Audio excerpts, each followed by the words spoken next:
to my phone.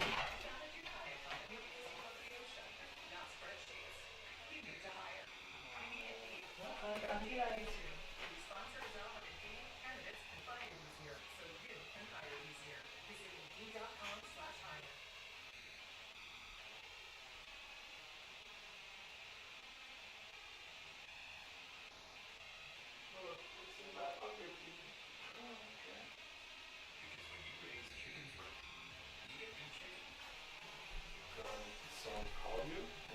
I could hear it vibrating. I put it on silence.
Another Savior, holy, holy, holy, holy,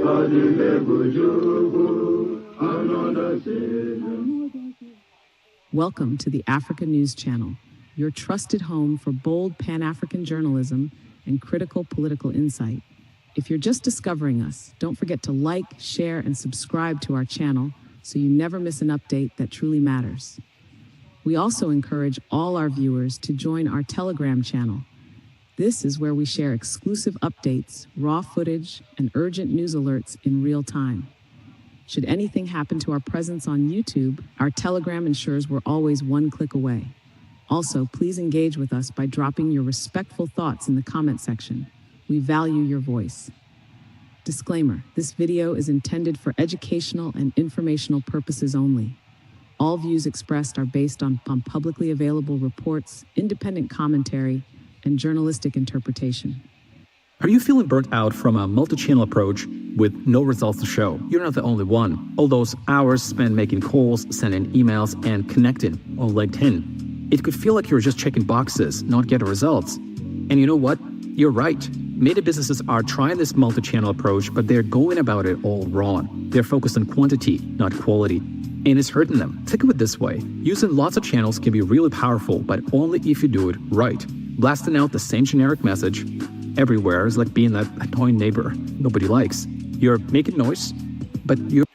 We fully comply with YouTube's community guidelines and do not promote violence, hate, or misinformation. In a breaking update from Burkina Faso, national television recently aired images of several captured militants accused of carrying out the brutal attack on the city of Djibo. According to a local journalist, many of the captured men are reported to be from the Fulani ethnic group, with others hailing from Algeria and additional neighboring countries. These individuals are now pleading for forgiveness, claiming they will never commit such acts again if Captain Ibrahim Traore pardons them. We have some major breaking news coming from Burkina Faso. So it is now turning out that the identity of the people who were captured when Ibrahim Traore and the soldiers were fighting the terrorists, their identities have been revealed. And let me tell you, it's shocking. So there were ECOWAS mercenaries. There were some people who came from Algeria. Some came from France, around 20 of them. And many of them were the Fulani people who were being paid to fight with the France. And during this operation, I told you, 800 billion CFA was found in their camp. This is the money that they were using to operate. And the leader was captured. He is now in the custody of Ibrahim Traore, and he is being questioned on how they carry out these operations. So recently, Ibrahim Traore has been using drones to take down the terrorists, and he has captured so many of them with a lot of gold and a lot of resources from Burkina Faso. And now they have been set up for a big punishment. But can those who once terrorized innocent civilians truly change overnight? Should Captain Traore risk national security by showing mercy, or does this moment demand accountability over compassion? If you believe our platform brings necessary conversations to light, please consider joining our channel membership or sending us a super thanks. Your support helps us keep producing real, unapologetic Pan-African content. Meanwhile, Julius Malema has publicly responded to the controversial claims that white South Africans are being killed in a targeted manner. Speaking to the press, Malema dismissed these allegations as fiction, a recurring tactic, he says, used by the United States to discredit leaders who refuse to conform to Western ideologies. He argued that those portrayed as farmers are no longer involved in agriculture, and that the entire narrative serves as media spectacle. There are no Afrikaners who have been killed here in South Africa. It's not true. And there are no 49 Afrikaners who left South Africa. You all know that. It's a fiction. It's drama. You know, America with drama is #1. That thing is Movango. I don't know what is Movango in Africa. It's just a drama. I believe they landed and then they waited for cameras, took them pictures, the next flight back to South Africa. If those people are farmers, it means there are 49 farms available. Why are we not expropriating them? Because they've abandoned them. But why is the media not telling us? Because they say these are farmers. Why is the media, through its own investigation, say to us, this picture you see is a farmer at this. They are not farmers.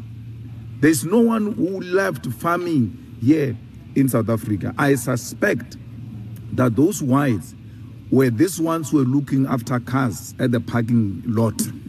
They were attending to cars and they went to fetch them there. They can't live. They will never live the kind of life they live here in South Africa, anywhere else. Even if you live here as a millionaire and you go to USA, your money gets reduced to nothing. So no American or Afrikaner will leave South Africa for America. It's not true. Our country, there's no killing of white people. We're not killing white people. We're demanding our land. We're saying, let's share this land. Let's all work the land. And if that is a crime, it's a crime we're prepared to commit. Because we can't, when we're asking for food, and say, no, you're committing crime by asking. We're having a robust debate on land in South Africa. And that must never be used to silence us by America. Is Malema right to call out what he sees as global propaganda? Why are such unverified claims given so much attention in international media, while actual issues affecting the African majority go ignored? The former spokesperson of the late Libyan leader Muammar Gaddafi also weighed in on this matter, responding specifically to President Cyril Ramaphosa's recent visit to the White House. In a strongly worded statement, he accused President Trump of hypocrisy, stating that instead of seeking diplomatic balance, the U.S. leader continues to support systems rooted in injustice against native South Africans.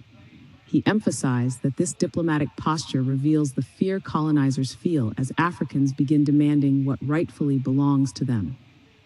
President Cyril Ramaphosa visits the United States to talk trade and diplomacy and gets ambushed in the White House by Donald Trump, Elon Musk, and Marco Rubio in a staged performance over so-called white genocide in South Africa. Let's be clear here. This isn't about concern for human rights. It's about punishing an African country for even talking about correcting land theft. Trump dims the lights, plays a fear-mongering video showing graves and edited clips of shoot the boa chants. Then comes a lecture on behalf of Afrikaner settlers who still own most South Africa's land wealth, and media. Ramaphosa tries to remain diplomatic, insisting crime in South Africa is not racialized and that land reform is lawful and overdue. But Trump isn't interested in facts. He is defending a system, a colonial inheritance. The irony, this comes from the same man who funded illegal Israeli settlements, backed coups in Africa, and brags about stealing oil from Syria. Suddenly, he is worried about farmers in Stellenbosch. Let's call it what it is, neo-colonial panic. The West is terrified that African countries may finally start taking back what was stolen: land, minerals, and dignity. Trump's stunt is a warning. If you challenge white power in Africa and globally, we will retaliate. And retaliate they did. The US has now suspended some aid to South Africa, recalled its ambassador, and is offering refugee status to white South Africans only. This isn't humanitarianism, it's economic blackmail. It's the same playbook used against Zimbabwe, Libya, and every African nation that dared to say, we are not your farm anymore. Ramaphosa brought golf legends and billionaires with him, hoping to talk investment. But Africa doesn't need more business deals with bullies. What we need is solidarity, land justice, a new economy, a new political order designed by Africans for Africans. Till then, these meetings will always be traps. So on this Africa Day week, let's remember, liberation is not polite. It won't come through begging at Western tables. I love Monday.com. What's Monday.com? You don't know Monday.com? This is Monday.com. It's a platform that helps us run our work, collaborate with other departments, understand our business, and reach our goals. So, project management. It will come when Africa stands together, politically, economically, military, and says we will reclaim what is ours. No permission, no apology. That is the future they fear. That is the future we fight for. Are these actions proof that global powers fear a new wave of African awakening? Is it finally time for African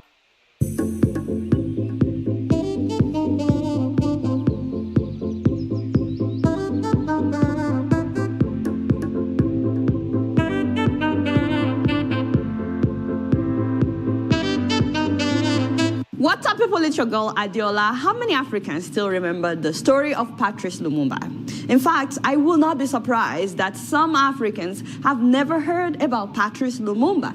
In this era where African schools don't really teach African history, I mean, we learn more about the Queen of England when I was growing up in school than what happened in our own history. And in case you're wondering why you should care about what happened to this man, well, this man, Patrice Lumumba, by the age of 35, had impacted a legacy that so many of our present-day leaders in Africa can only dream of. And he has inspired so many people. And even though he's dead, he's still inspiring people. Recently, the country of Belgium returned the only remnant of Lumumba, his gold tooth.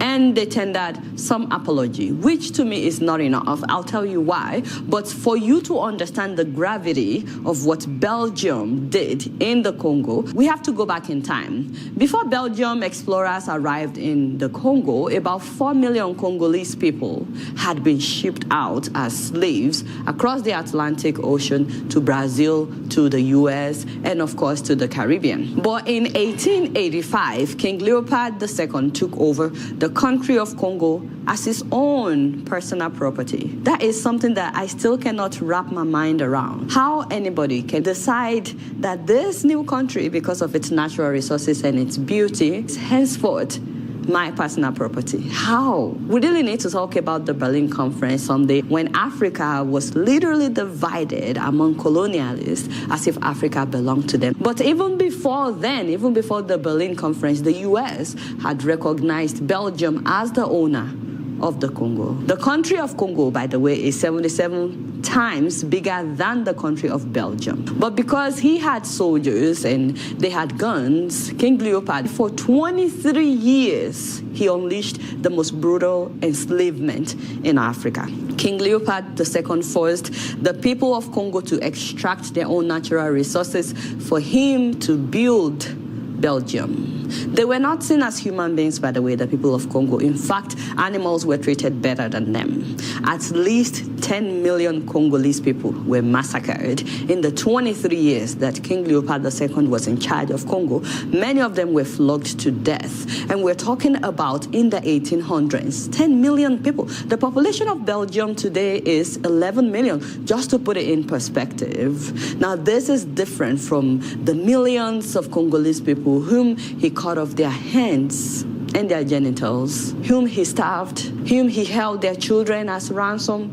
In fact, he cut off the hands of so many children as well, and he burned down so many villages at a time, because anytime they failed to meet the quota of extracting rubber, among other things.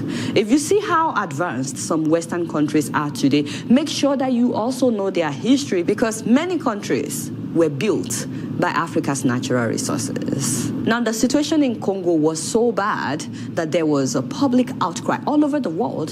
There were reports of widespread murder, torture, and other abuses in the rubber plantations, and this led to international outcries against King Leopold II. And so the Belgian government took control of Congo from King Leopold, and they decided to make it a colony of Belgium instead of a country of slaves that are being treated anyhow.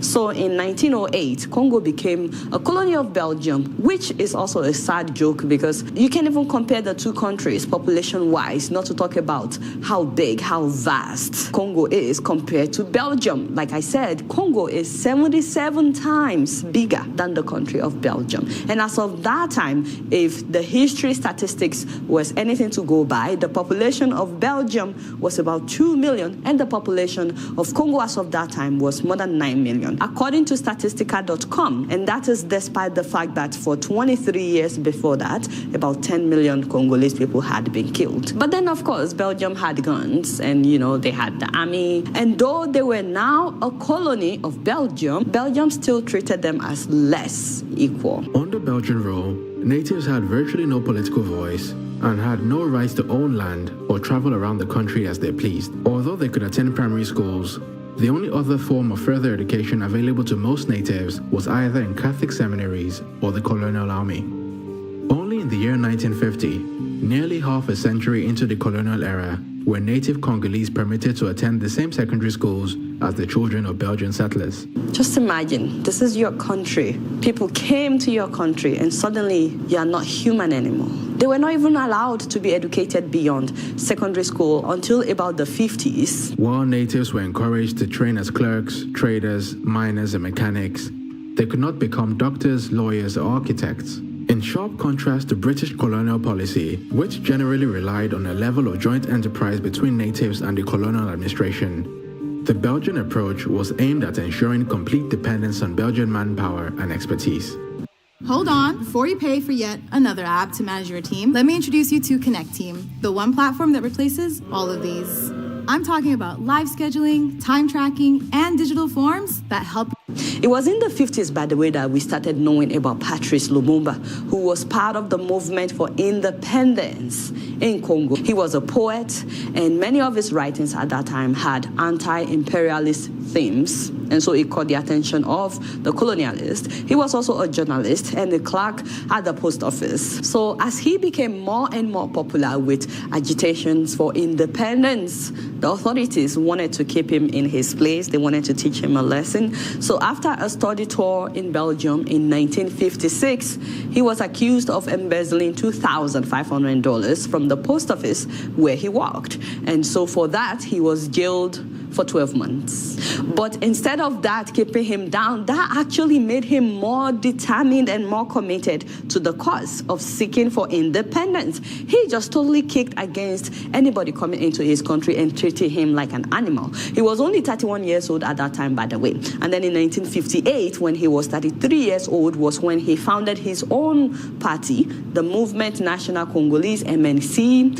focusing on independence, state-led economic development, and of course, neutrality in foreign affairs. So all this, the fact that he's not dependent on Belgium, put him ahead of his contemporaries. There were other people agitating for independence as well, but they still wanted to be dependent on Belgium. But his philosophy was that Africans don't need to depend and that they have everything they need to be self-sufficient. You guys remember we've talked about how blessed the Democratic Republic of Congo is. The natural resources, the vast rivers, and everything that they have should make them even better than Dubai of today. So that same year, he attended the All-African People's Conference in Accra, Ghana, which was hosted by Ghanaian Kwame Nkrumah. Kwame really loved Patrice, by the way. He really admired him. And this is where his speech in Ghana inspired a lot of Africans of like-minded. And then a year later, Lumumba was arrested for inciting an anti-colonial riot in Stanleyville, Congo. 30 people were killed that time, and then he was sentenced to 6 months in prison. But you know, despite Lumumba being in prison, his party, the MNC, won a majority in the December local elections in the Congo. And as a result of strong pressure from delegates who are upset by Lumumba's trial, he was released and allowed to attend the Brussels conference, where it was decided that Congo would finally and formally become an independent country by June of that year, June 30th of 1960. And then on June 30th, 1960, Patrice became the first prime minister of Congo, and he gave a speech that the world did not forget. Les insultes, les coups que nous devions subir matin, midi et soir, parce que nous étions des nègres.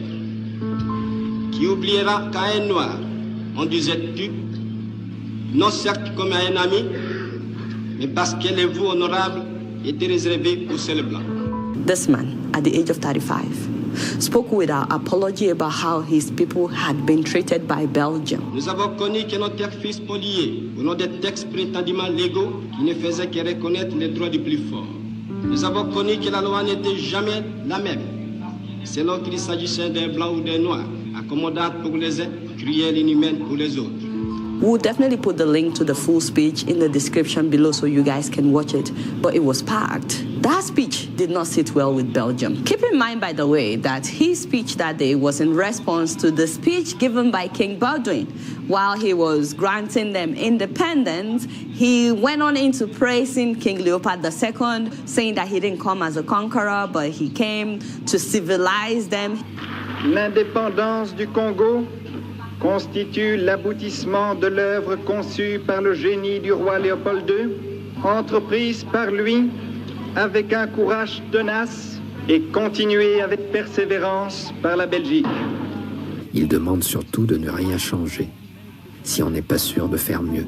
Nobody criticized King Baldwin for what he had said. He said all these things, and the president, you know, they had the prime minister and they had the president. The president, when it was his turn, he just got up and thanked the king for his speech. But when it was time for Patrice to speak, he decided to say what was actually in the minds of so many of the Congolese people. He was not afraid of what could happen to him. Les images ont été perdues. La voix est restée. Nous avons connu les ironies, les insultes, les coups que nous devions subir matin, midi et soir, parce que nous étions des nègres. But as expected, that speech did not sit well with Belgium. It didn't even sit well with the West because according to history books, most European journalists that reported that speech, because you know it was televised, they were shocked by Lumumba's speech. And Western media criticized him instead of praising him for what he said. In fact, Time magazine at that time characterized his speech as a venomous attack.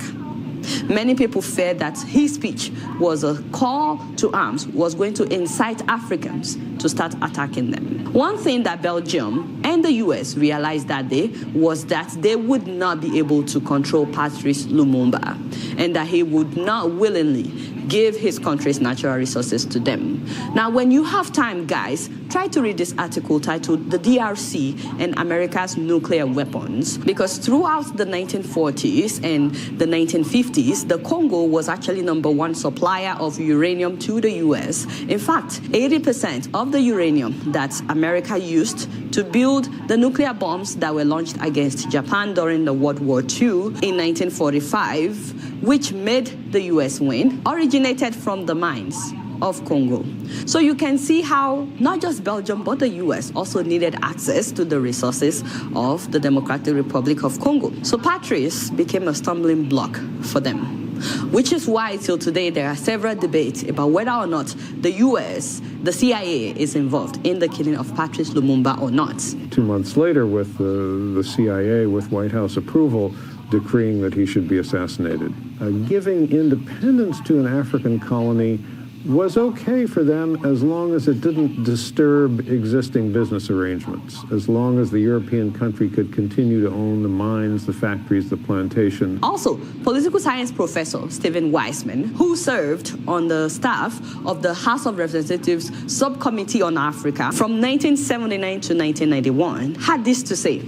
Now, most Americans, and even many diplomatic historians, are not aware of what I'm going to discuss here, of the fact that there was a CIA role in the assassination of Patrice Lumumba. And then, of course, he said that this was denied. The Church Committee, a committee of the United States Senate, investigated this and determined Lumumba was killed by Congolese rivals. It does not appear from the evidence that the United States was in any way involved with the killing. But this is a mistake. The CIA station chief, Larry Devlin, participated along with the Belgian officials and Congolese on the CIA payroll in the decision to transfer Lumumba to the secessionist state of Katanga. Also keep in mind that Democracy Now! In 2011 interviewed a former CIA agent who had this to say about what happened. CIA had developed a program to assassinate Lumumba. The operation didn't work. They didn't follow through on it. It was to give poison to Lumumba, and they couldn't find a setting in which to get the poison to him successfully in a way that it wouldn't appear to be a CIA operation. I mean, you couldn't invite him to a cocktail party and give him a drink and have him die a short time later, obviously. And so it was not a surprise after he gave that speech that within 7 days of him becoming a prime minister, rebels sprung up in different parts of the country wanting to take power from Patrice. And then Belgium said that they were going to help him to stop the rebels. But guess what Belgium did? They brought in soldiers to work with the rebels so that they could overthrow Patrice. So Patrice asked for help from the United Nations, and they said no. And so guess what he did? He turned to the Soviet Union, enemies of Belgium, enemies of the US. You know, the understanding was if the Soviet Union should help Patrice, they may not have access to the uranium to build nuclear weapons, which the other parties don't want. And so the US and Belgium allegedly sponsored to get rid of Patrice Lumumba. They handled it by the chief of station talking to Mobutu about the threat that Lumumba posed, and Mobutu going out and killing Lumumba, having his men kill Lumumba. And did I mention that Patrice had a personal assistant by the name Mobutu Sese Seko? Mobutu Sese Seko used to be close to Patrice Lumumba. He used to be in the army, and he used to be an informant for the Belgians. And also he used to be a journalist. It breaks my heart because, to be honest with you, the summary of Patrice Lumumba's story is that we Africans are our own problem. There was nothing outsiders could do if there was no one inside willing to compromise. It's so unfortunate that someone that was close to him became the person that was used against him. And guess what? It's still happening today. We have never been united. If we were united, we wouldn't be where we are. If the people of Congo were united, first of all, there wouldn't be any uprising by any rebels in the first place. And if only Mobutu Sese Seko was not a sellout, Patrice Lumumba may still be alive today. We don't know. But by now, Patrice had trusted Mobutu so much so that when he became the prime minister, he gave Mobutu Sese Seko the office of the Secretary of State to the presidency. And then when the rebels started agitating in different parts of the country and the Belgium sided with the rebels, Patrice fired the Belgian military officers. And he made his confidant, Mobutu Sese Seko, the chief of staff of the army.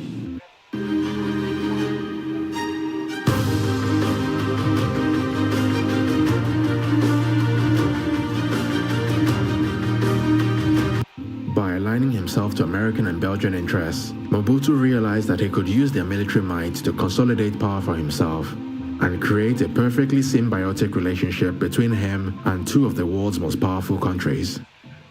Someday we'll talk about Mobutu. Patrice had no idea that by making him the head of the army, he just gave him the resources he needed to overthrow him. Acting in collaboration with President Kasavubu, the Belgians and the Americans, Mobutu would go on to arrange for the capture and secret execution of the very same man that had brought him to the corridors of power. And I think I should let you guys know that he was 31 years old at that time when he decided to betray Patrice, when he decided to betray his own country for greed, for Belgium. And so he had him arrested. Following his capture by crack commandos of strongman Colonel Mobutu, taken to Mobutu's headquarters past a jeering, threatening crowd, Lumumba was impassive at this lowest ebb of his stormy career. Mobutu watched as his troops manhandled Lumumba, but promised the pro-red Lumumba a fair trial. And of course, after torturing Patrice and his men that were arrested with him, he had the firing squad shoot them. And their bodies were thrown into a shallow grave. But of course, the following morning, they decided to make the bodies disappear.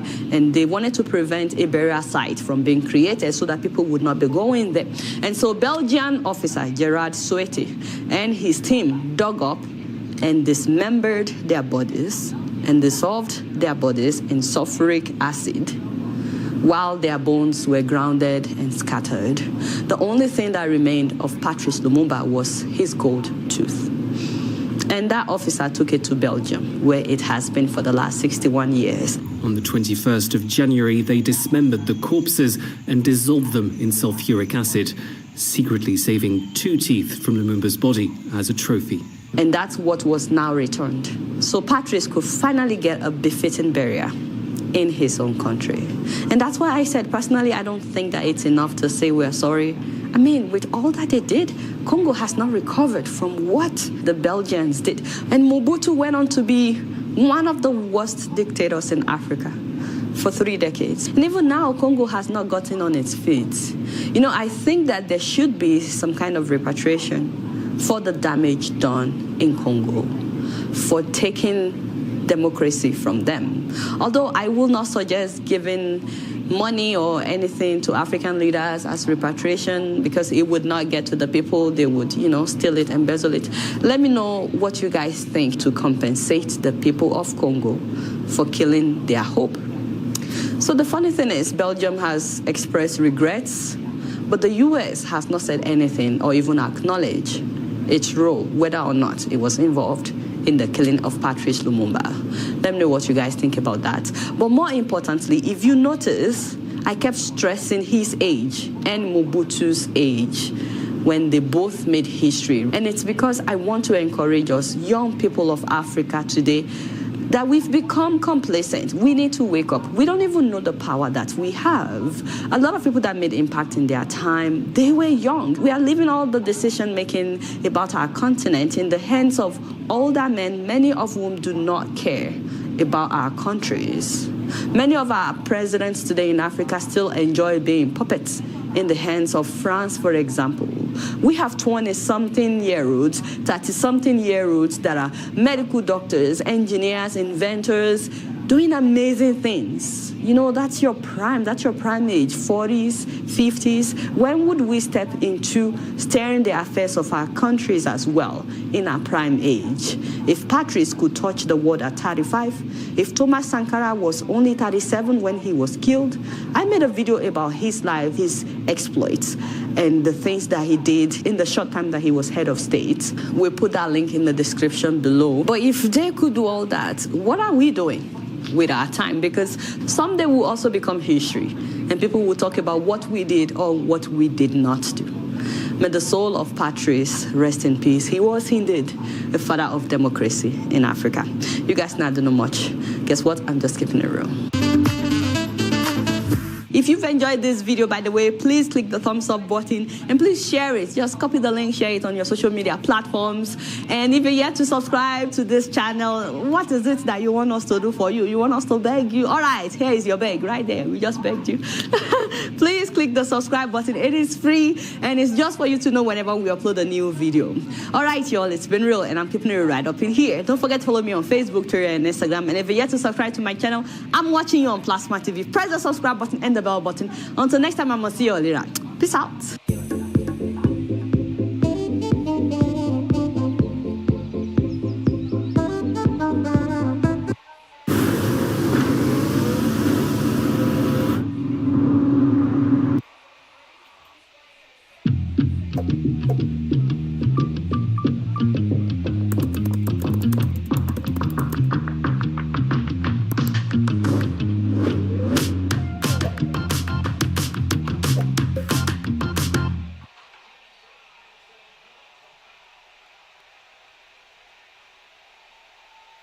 I stand firmly with Ibrahim Traore. If they dare touch Ibrahim Traore, they will regret. We are ready to go and fight in the Burkina Army. Me, my old age, I'll go and fight in the Burkina Faso Army. All these people follow me and we'll go and fight in the Burkina Faso Army. They should dare try to judge Ibrahim Traore. Burkina Faso has recently become one of the most popular countries in the entire world. And it's all just because of one man. Abraham Traore. So the question is, who is Ibrahim Traore? Ibrahim Traore. He is Africa's youngest head of state at 35 years of age. Ibrahim Traore became the transitional president of Burkina Faso following a military coup in 2022. The people of Burkina Faso believe that he is the reincarnation of Thomas Sankara. I'm beginning to see a replica or a replication of the late Thomas Sankara in him.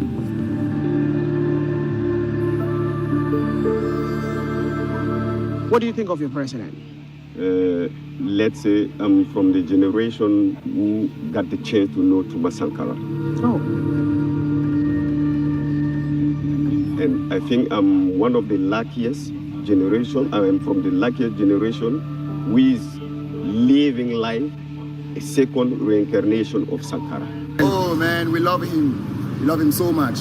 He is the definition of a real leader, and his commitment to take us out of poverty and his commitment to take us out of insecurity is the main reason why we love him. And the way he thinks, the way he acts, the way he speaks, it's like Thomas Sankara. And what we will love, like, because what happened to Thomas Sankara, we don't want the same thing to happen to him.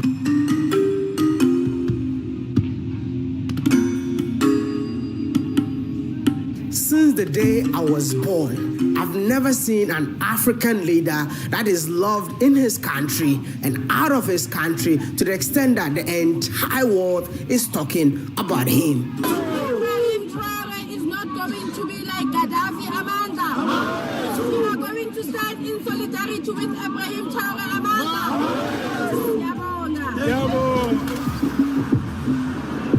We are here today to celebrate and to upkeep the work of Ibrahim Traore, the president of Burkina Faso. We are in support of the president for the liberation of our black mother country, Africa. That is really unprecedented. We need to unite now. All our differences we must put aside. Yes. We are not our ancestors. Yes. This is our time. Yes. The time is now. Yes. Let's fight African. Yes. Let's fight for our brother. Yes. He has started. Yes. He needs more leaders like him. Yes. The time is now. Yes. Viva Africa! Yes. I've always thought uniting Africa would be extremely difficult, but never did I know that His Excellency Ibrahim Traoré will single-handedly unite Africans in Africa and in the diaspora. We are here today as African descendants in the diaspora. We are here supporting our African leaders coming together in one unity to show love, to show peace, to show joy and happiness to Mother Africa. The work of our leaders must take a page out of Abraham Corrett's book that he have written now, The Changing of the Guard, to liberate our motherland. I feel like the young man is breaking boundaries. The young man is doing an incredible job. Do you believe in the leadership of His Excellency Ibrahim Traoré? Yeah, I believe it. Because he said that, there are no country who develop under democracy. That is the truth. That's the real truth. Because if you see, you see those Middle East countries, they are not democracy there. People, they are doing things according to their culture. And the way they think and the way they do things. We are not European, we are African. And we must do everything based on our culture. Based on our mindset, our own mindsets. You don't need to copy other people. A lot has been said about this man, and as an African creator on a journey to showcase African excellence, I guess it's time to visit Burkina Faso just to showcase excellence in leadership in Africa. Should I tell you all that it is possible? If it's possible, then why haven't you subscribed to this YouTube channel yet? I don't understand. This page should be having 2 million subscribers by now because we've dedicated all our time just to showcase the beauty of Africa. No, my brother, like this video before I continue. Oh, thank you. Subscribe now. Thank you. You are the best.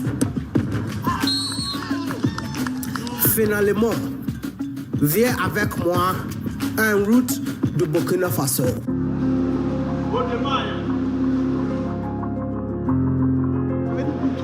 Thank you. Thank you. I see you live.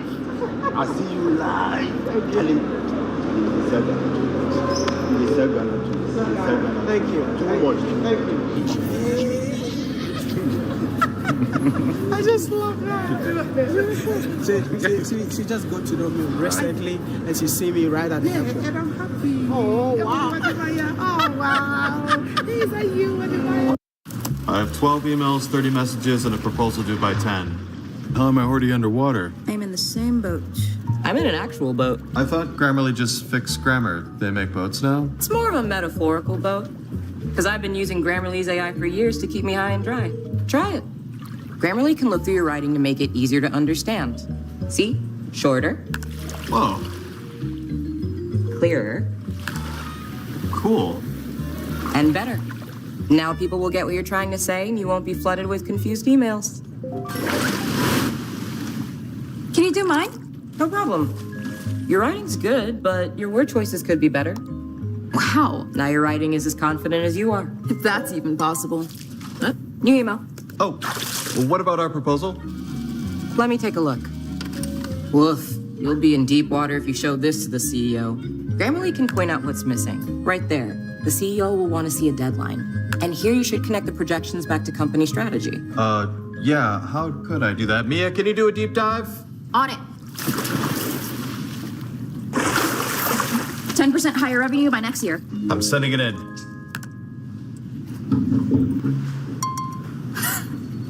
The CEO loves it. Budget and headcount are approved. Let's get everyone on board. I meant figuratively. Download Grammarly for free.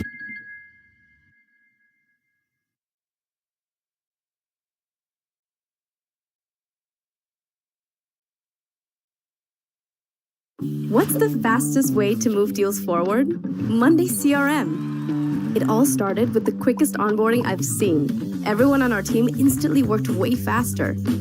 Ben wasted no time customizing the team's lead board to include all the info they need, and even pulled in all the tools they use right away. Then Maria, our head of sales, quickly took care of our busy work and built some key automations without a single line of code.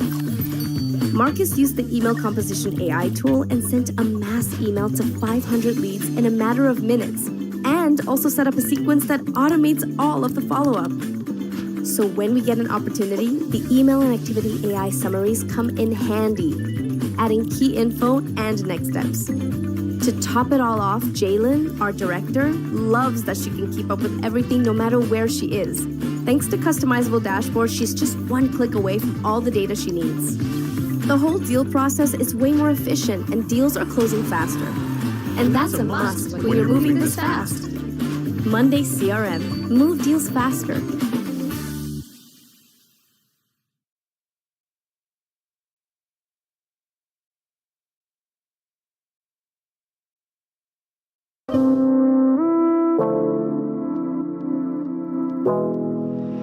I am super excited because I'm on a journey to look for Africa's most loved president. And this is me on a journey to go look for him. There is no appointment, but this is an exciting video that I just want to do. So we're just going to go to Burkina Faso with the cameras and just ask people, where can I find His Excellency?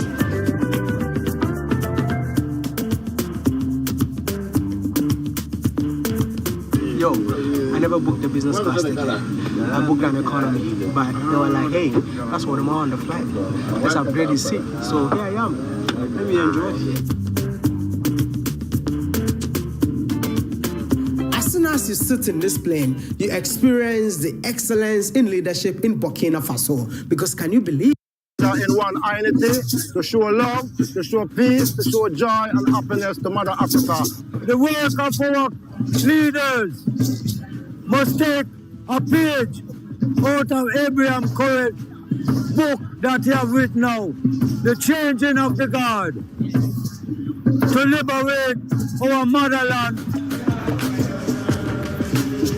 I feel like the young man is breaking boundaries. The young man is doing an incredible job. Do you believe in the leadership of His Excellency Ibrahim Traoré? Yeah, I believe it. Because he said that, there are no country who develop under democracy. That is the truth. That's the real truth. Because if you see, you see those Middle East countries, yeah, there are no democracy there. People, they are doing things according to their culture. And the way they think and the way they do things. We are not European, we are African. And we must do everything based on our culture. Based on our mindset, our own mindsets. You don't need to copy other people. A lot has been said about this man. And as an African creator on a journey to showcase African excellence, I guess it's time to visit Burkina Faso just to showcase excellence in leadership in Africa. Should I tell you all that it is possible? If it's possible, then why haven't you subscribed to this YouTube channel yet? I don't understand. This page should be having 2 million subscribers by now because we've dedicated all our time just to showcase the beauty of Africa. No, my brother, like this video before I continue. Oh, thank you. Subscribe now. Thank you. You are the best. Finalement, viens avec moi en route de Burkina Faso.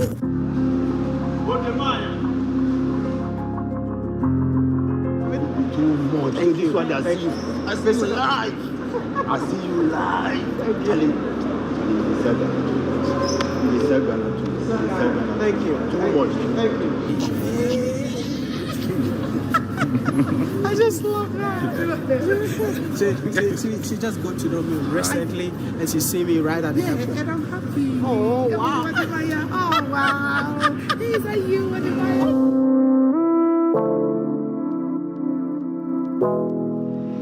I am super excited because I'm on a journey to look for Africa's most loved president.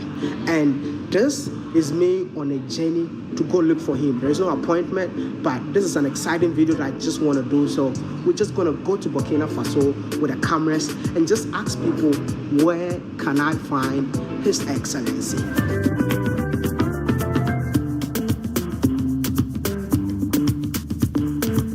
Yo, I never booked the business class ticket. I booked an economy, but they were like, hey, that's what I'm on the flight. Let's upgrade the seat. So here I am. Let me enjoy it.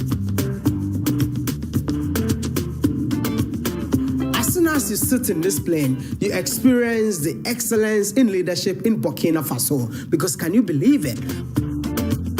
So this was a direct flight from Accra to Ouagadougou, and it was made possible by His Excellency Ibrahim Traoré, because he purchased this particular aircraft that I'm sitting in, because prior to that, the airline was not operational until he came and said, it's about time for me to invest in my country's career, and hence he bought this particular aircraft. Can you believe it?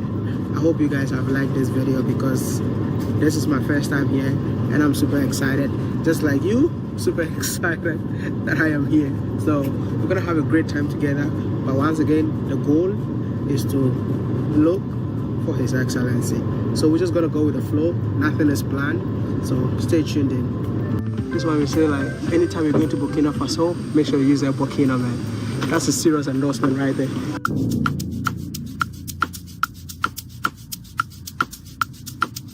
Yo, I am super happy to be in Burkina Faso. This has been long coming, and I'm here.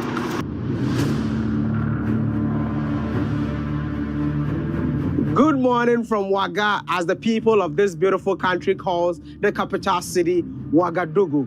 Listen, I am super excited to be here, but first impression?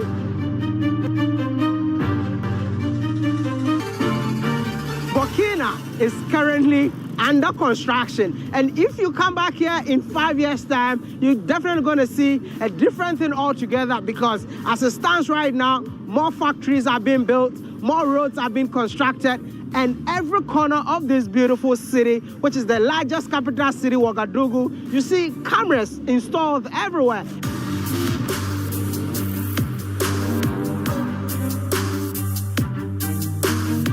As I was excited to be in this country, I had to post to let people know that I am in Burkina Faso, and tell me what you guys want to see.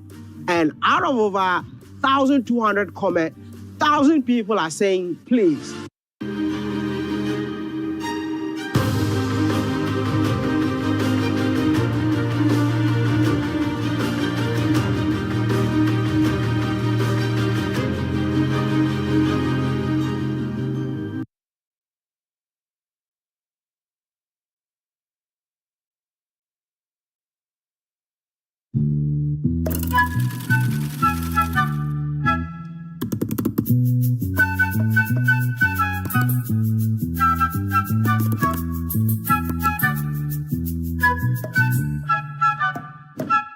This man saw the nonsense, he took power over, then started ruling. That's why.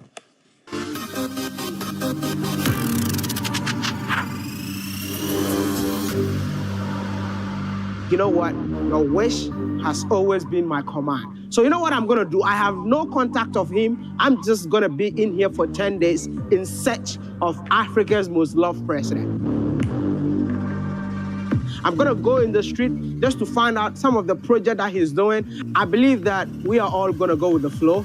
So come along with me. You know what you need to do in the comment section for me? Burkina Faso to the world. Type it. Burkina Faso.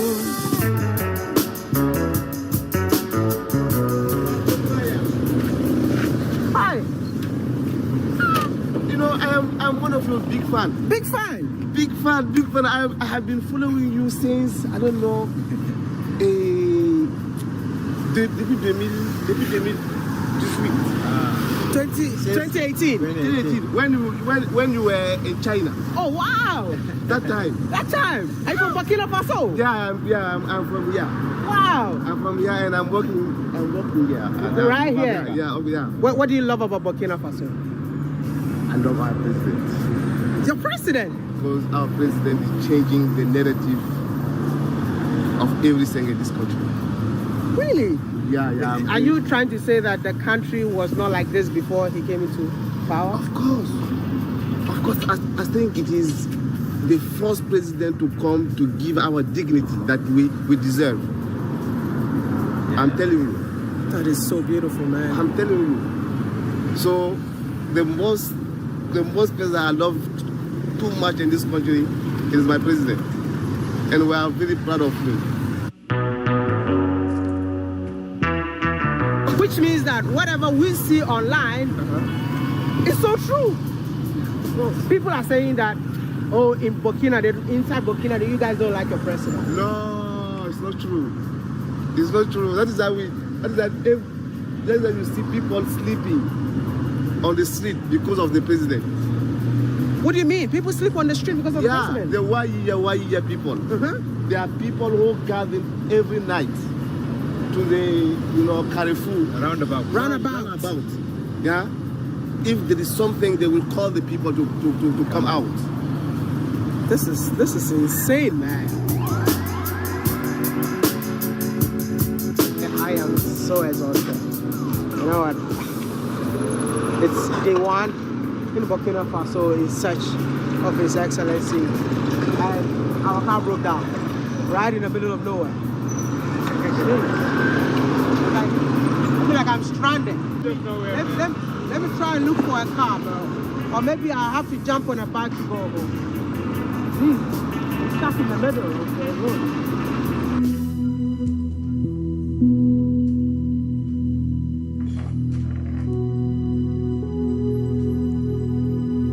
I heard that you all sleep on the street just to protect your president. Is it true? Okay, first of all, it's because of the love they have for the country. Because of what? The love. The love for the country? Okay. And also, imagine they're sitting here and the president just passed and see them. That's kind of motivate the president. This is why they decided to go out and to be like, if something happened in the country, they have to be alerted so they can react immediately in order to protect the president. When did this idea begin? Okay.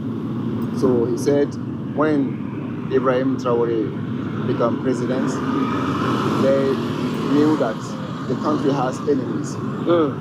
Wow. So that's why the population started thinking, what can we do to help our president to make our country develop?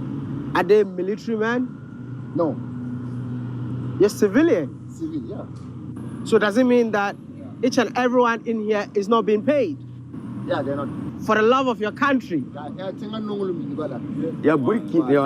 the love of your president? They are not paid. Some of them are traders, like sailors. Okay. Some of them have their own work. So in the day, they work, and at night, they come here. Today, the people of Burkina Faso have confidence in their government to the extent that most of them are currently invested in their country. And a typical example is Itawa, the EV assembly plant right here in Burkina Faso. Grâce à notre gouvernement, nous, Burkinabés, nous sommes motivés à investir dans notre pays et de faire sortir l'Afrique au-delà des attentes et du monde entier. You all saw the news, and I'm here to testify that it's real, not a fake news. This is one of the initiatives of His Excellency to industrialize his country, hence an electric car manufacturing plant in the country. So, what does Itawa mean? Itawa is the name of a small village here in Burkina Faso, on the outskirts of Ouagadougou. Cool. So it's beautiful. They chose a local name for the name of the country, and the logo also something that symbolizes Burkina Faso. It's really exciting to see that each and every name for a model of a car in here is actually a local name. So more like Tanakuru, the Sahel. What most of us saw was just one model, which is the first ever model that was created in the country that is called the Sahel. If you don't know, the Sahel region or the Sahel states made up of Burkina, Niger, and Mali. So this is electric. Yeah, this is electric. Yeah, it's an EV vehicle. Oh, interesting. Yeah. But one thing that I have to say is that when you have a leader that really cares about its people, he actually encourages more people to come to the country and do business. I'm here to tell you that Burkina is open. For business. Thank you. The diasporans are returning to invest in Burkina Faso. So my name is Patrick Pare, and I'm the founder of Let's Go. Listen, 2 months ago, you established this business. Exactly. Where were you before? I was in Turkey before studying. And why did you come back? I saw the opportunity. I saw that we have a great president that is encouraging young businesses. So I've decided just like that to come and invest in my country. What is that one thing that you say that you love about your president? He's young and he knows what the people really need. You know, that's what I really love about him. Wow. He's a man for the people. He doesn't see any other interest like other than the nation interest. The nation. You say that a lot of businesses are coming out in the country just because of him. Exactly. Yeah. Investing actually in Burkina. Yeah. Burkina is one of the top countries I recommend to invest in. Yeah. So you all should come and invest in Burkina. What is the name of your company? Let's. What is Let's Go all about? It's a transportation transportation company, like Uber. So it's more like a car hailing services. A car hailing service.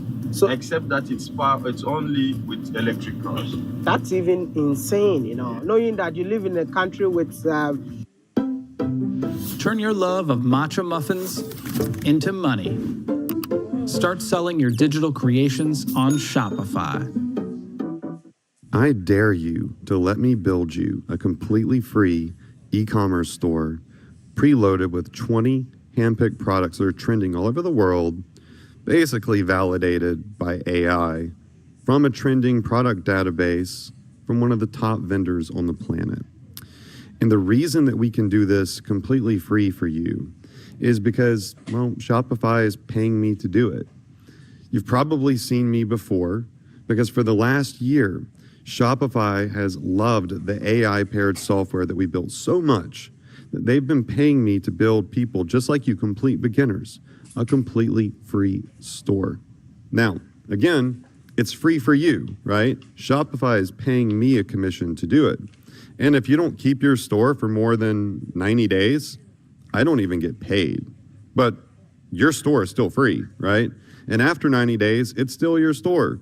I don't own a percentage of the store. I don't control the store. It's yours. You can delete products from it, add new products to it, all that good stuff. It's your store, okay? Not only that, I'm going to give you my courses completely free. I'm not going to try to upsell you a bunch of courses. I know you've seen gurus trying to sell courses for $1,000, $2,000, so on and so forth. I can afford to give you my courses for free because, again, Shopify pays me when you use this software and open up a Shopify store. So you get a free store, right?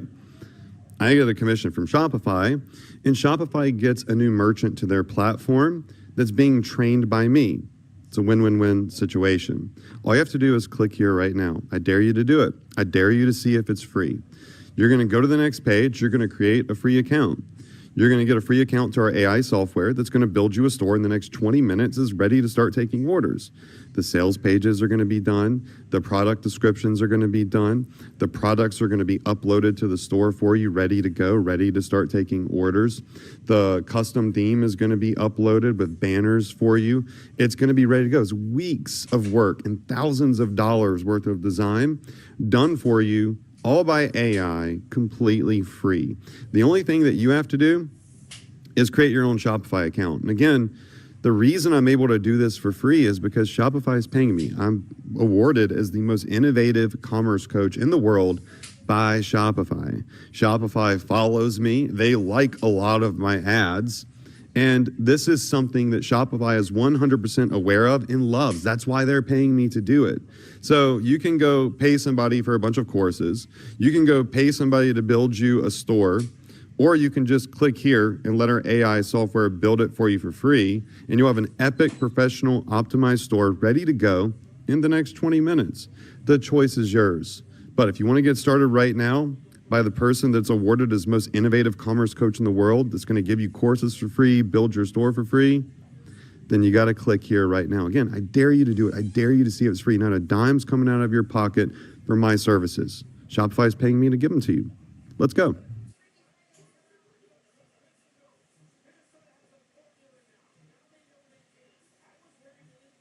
Sun, 24/7 sunshine.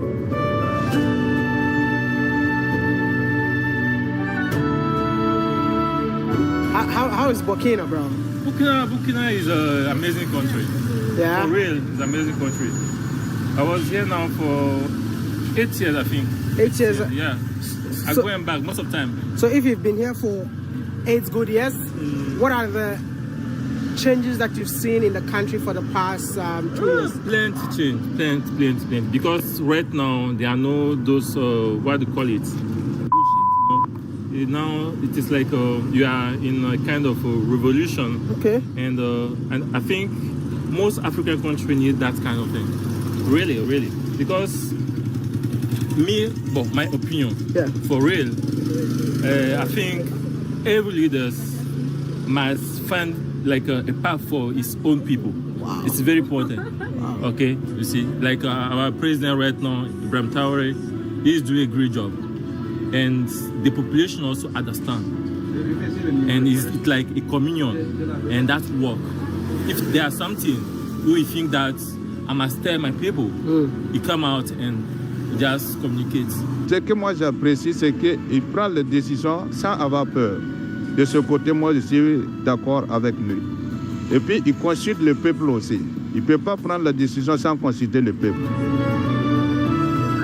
This one is very good. It's not every president who does that kind of thing. Wow. You see? Yes. So it's like people say that we are fanatic. It is not fanatic. It is what we are looking for. You know, African country. You know, as me, I don't know. As you also, I can say we travel a lot, and you see how people develop their country and the way their leadership and all those kind of things. You know, and we need that kind of leadership here. You love your president? I love my president. Oh, wow. And I don't think it is that easy to find someone who loves his country the way he does. Oh, wow. You think he loves his country? Oh, yeah. I think it's obvious. Why do you say so? You just have to look at how he speaks about the country. Oh, wow. How he speaks about the people. He speaks with his people. The guy does speeches without speech. Like the guy talks without a paper. He comes straight from the heart. Can you understand that? Wow. And all the things that he's doing is creating the environment so that everything can grow.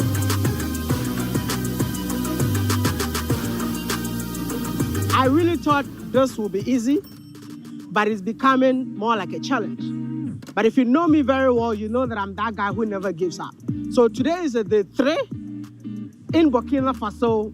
And I'm just going to the street because this place is super busy, looking forward that at least one person would definitely give me a clue on how to find the president.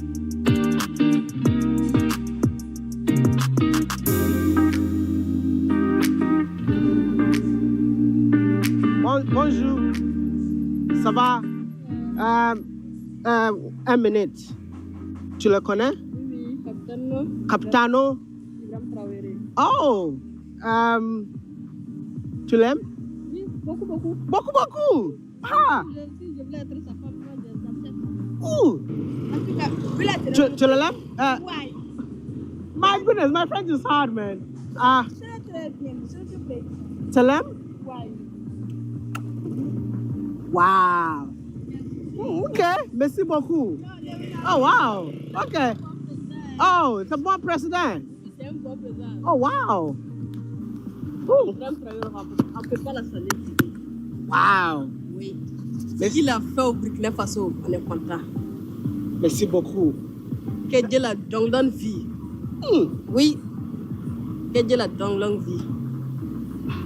Oui. Ibrahim Traoré, moi je n'ai jamais vu quelqu'un. Depuis moi je suis né, moi je suis né en 2003. Là, moi je n'ai jamais vu cette genre de président là. Il est magnifique. Magnifique. Ouais. Merci. De rien. Que Dieu la donne vie. Il va Burkina Faso.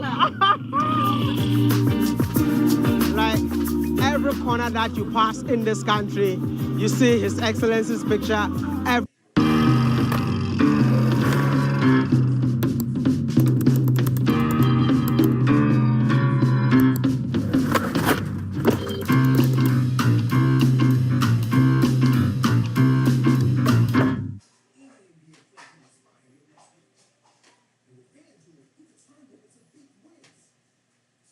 I start nursing school in September, and before I sent off my application, I ran it through Grammarly. I graduated with my bachelor's and master's degree before AI really took off, so I'm really excited to use this because it has a plagiarism check, and if you've been to college, then you know how a pain it can be. It literally fixed all of my mistakes that I had in my resume, and I'm really glad it did that because nursing school is no joke.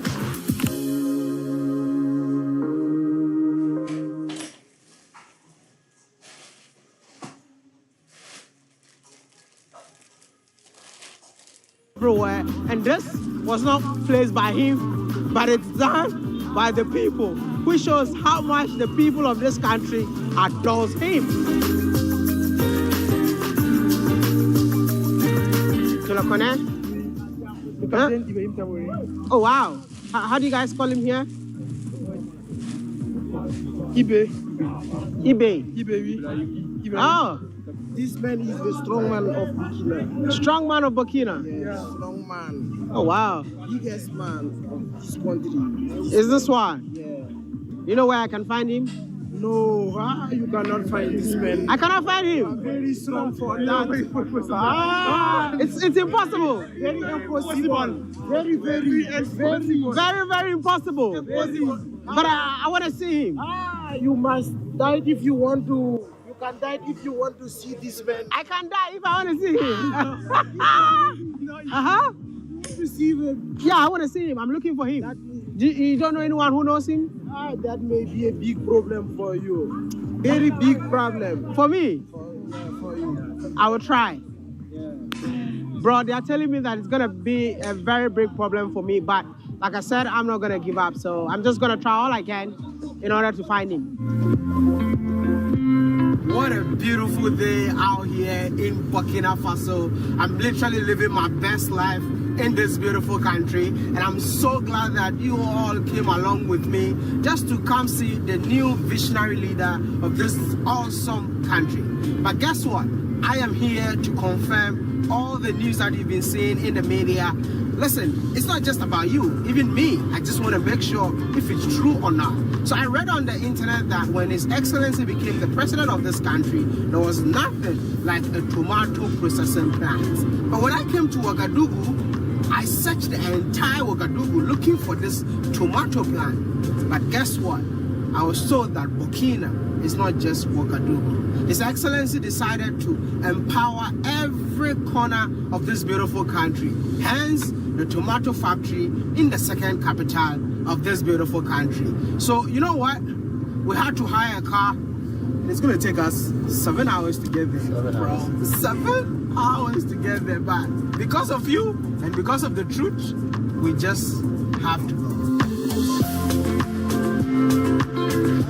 So it's more like 3 hours into the journey, and we got hungry and tired at the same time. So we just stopped by. Where are we right now?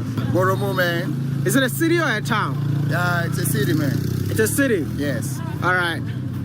So we're stopping by just to get the natural meal or the authentic meal that everyone eats in this country, which is what?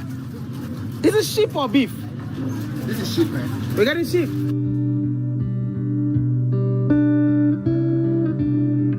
Food done. It's time to continue our journey, bro. Yo, you gonna drive? You gonna drive? Yeah. So let's go, bro.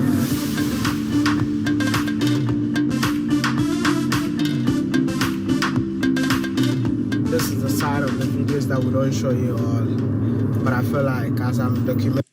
Wow. And all the things that he's doing is creating the environment so that everything can grow.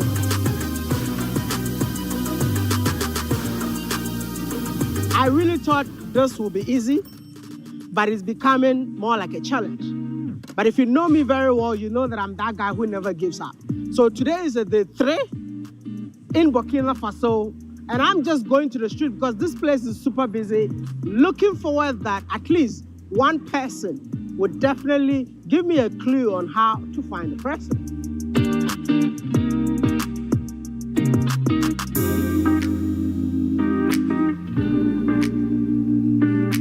Bonjour, ça va? Un minute. Tu le connais? Oui, Capitano. Oh, tu l'aimes? Oui, beaucoup, beaucoup. Beaucoup, beaucoup. Ah. Je voulais être sa femme, moi, je Ouh. Tu l'aimes? Ouais. My goodness, my French is hard, man. Très bien, s'il te plaît. Tu l'aimes? Ouais. Wow. Okay, merci beaucoup. Oh, wow. Okay. Oh, it's a bon président. C'est un bon président. Oh, wow. On peut pas la saluer. Wow. Oui. Ce qu'il a fait au Burkina Faso, on est content. Merci beaucoup. Que Dieu la donne vie. Oui. Que Dieu la donne vie. Oui. Ibrahim Traoré, moi je n'ai jamais vu quelqu'un. Depuis moi je suis né, moi je suis né en 2003. Là, moi je n'ai jamais vu cette genre de président là. Il est magnifique. Magnifique. Ouais. Merci. De rien. Que Dieu la donne vie. Il va au Burkina Faso. Vous va au Burkina Faso.